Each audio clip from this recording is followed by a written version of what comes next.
The show then, and this, well, it shapes our entire day, how attentive we are. It defines our mood, and of course, as we all know, in today's very fast-paced world, beauty sleep is absolutely priceless.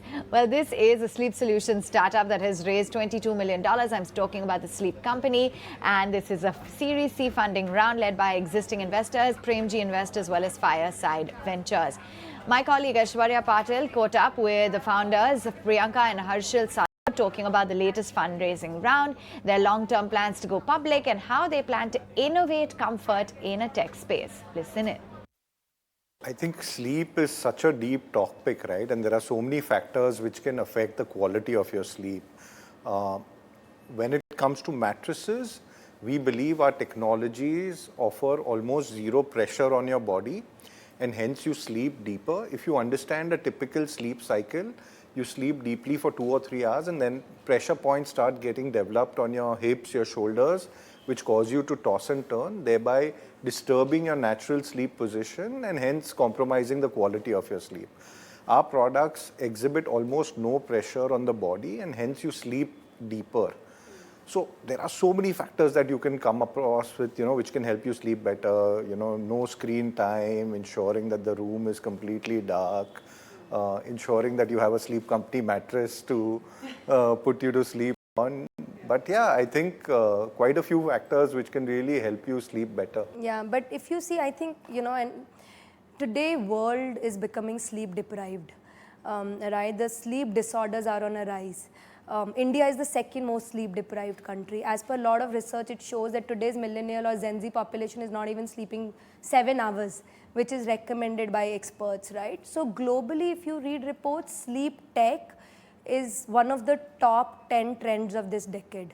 Right, so I think for us, the intent is exactly how do we innovate products, how do we design products that can solve such an important problem that today's consumer is facing. Well, I want to talk about the latest round of funding that you guys are going for. It's Premji Invest as well as Fireside. So talk a little bit about that. Yeah, so we've just closed our Series C funding. It's about 184 crores. This comes at more than a 2x valuation jump from our last round, which was in October 2022. This is just doubled down by our existing investors, Premji Invest and Fireside Ventures. And they completely believe in our thought process and the vision that we have for the company in the way we are executing it. And they've tried to double down on their investments in this round. The idea behind using the funding is threefold, right? We want to expand our retail footprint. Currently, we are in 60 experience centers across 20 cities. By March of 2024, we want to get to about 100 experience centers, and by March of 2025, about 200 experience centers across about 40 to 45 cities in India. The second thing is innovation, right? The DNA of the Sleep Company is to innovate and constantly come up with new products that really step change the way people sleep and sit. So we want to invest a lot more in that function and come up with even better products in the future. And the third aspect is obviously the brand building. The vision is to make the Sleep Company the most loved comfort tech brand in the country. And we want to invest behind the brand and really ensure that our consumers have the best products. So what will that take your valuation to now?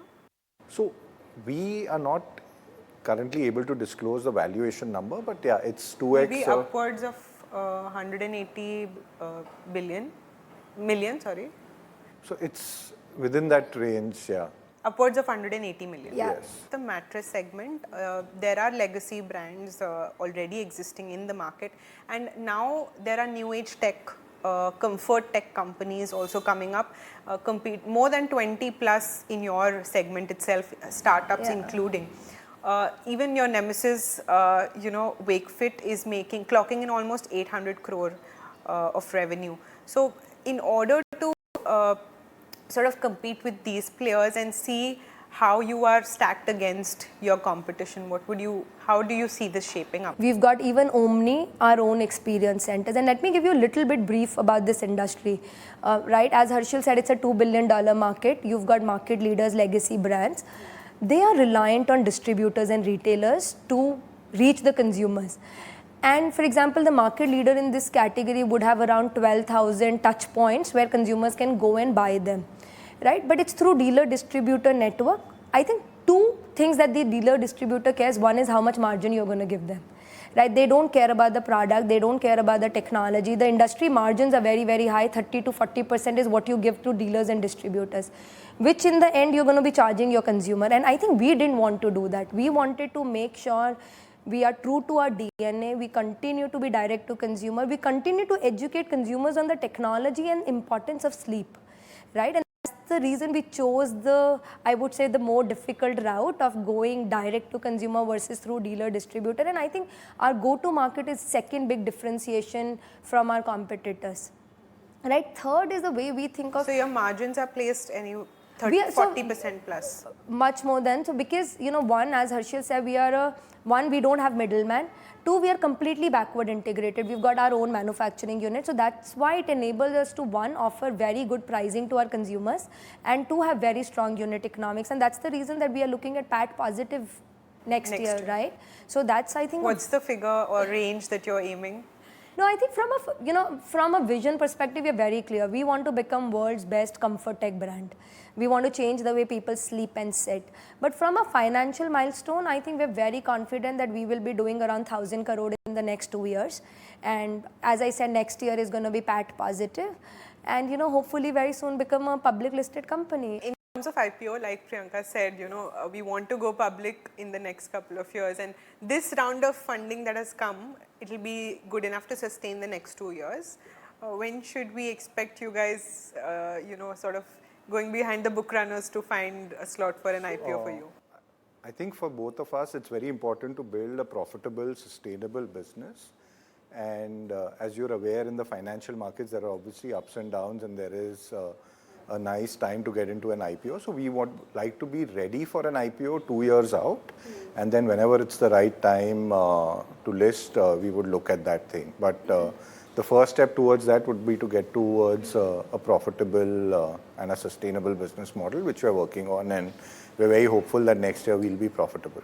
So I just want to understand, when Sleep Company lists, what all is it going to have in its portfolio in terms of all the products that you want to provide? If you want to envision this, what would be your business model that you would pitch to retail investors during their IPO? I think it would be very similar to where you see us today, right? For example, what will be the 3 big moats that the Sleep Company would have, let's say 2 years or 3 years down the line as and when we go for public markets? I think first, very, very important thing would be, we are one of the most loved consumer brands in this country, in this category, right? With the highest, people love our products, right? I think that brand power is the one most important thing, right? Two is our patented products, innovation, right? And as Harshil said, 3 core categories. You would see a lot of products, right? Aishwarya, we would continue to innovate on new kind of mattresses with our grid technology, right?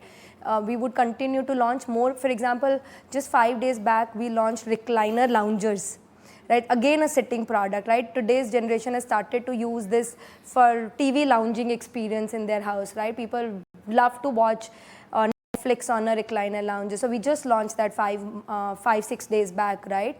So you would see a lot of products, but everything would be within the sleeping and sitting segment. And two, everything will ensure that, one, it is far superior than anything that exists in the market and is really backed by science and technology. Right? I think third, very, very big moat, which I think will only strengthen with time, is our go-to-market. Today, no legacy brand is able to create a omni business, right? We have built a true omni business where consumers can see us, find us anywhere, online, offline. They can shop anywhere, online, offline, wherever they are comfortable, and the experience is exactly the same. But in terms of categories, if you had to just point out, one is office chairs. So one would be mattresses. Chairs, sitting segment, which is your chairs, recliners, loungers. Second would be your sleeping segment, which would be your mattresses, your beds, your bedding. Right, we've got, you can see a lot of products here, right? You've got smart grid pillows, you've got cervical pillows, you've got snow tech pillows, right? So there would be these 3 core categories. Right. And how much do you think you would need to raise, and what would the rationale be if you did Yeah, so today we feel that the money that we've raised, which is 184 crores in this round, is good enough to get us to that 900,000 crore mark. And PAT positive, right? We are very confident of that. We can see the numbers. We've been tripling year on year for the last 3 years, right? And so I think, as we get to profitability, we are very confident that we should be comfortable with the money that we've raised. However, one thing that we are doing, one more building block that we are doing is we truly want to build a made in India global business. So today the sleep company has already got presence in UK and Japan. We launched there recently around 5-6 months back, and we are seeing very good early traction. I think the objective for us would be to make one of the markets a big success. At least today these markets are contributing around 7-8% of our top line. Okay. And next to do you plan to also expand offline in those across the country? Our model is start with digital first, the way we did in India, right? Reach a certain scale, and then obviously it would be the same model replicated across, right? But I think intent would be to make these markets at least a 20% of our business, and as we see that, then we would also grow very aggressively in multiple countries, because globally mattress itself is a $40 billion category. Right, that's huge. So I think for us, our product gives us that advantage or differentiation versus a lot of brands globally. And our intent would be, if that works out, then we would definitely go back to the market to raise, funds for our international expansion. But that's something to definitely sleep over. But let's move on.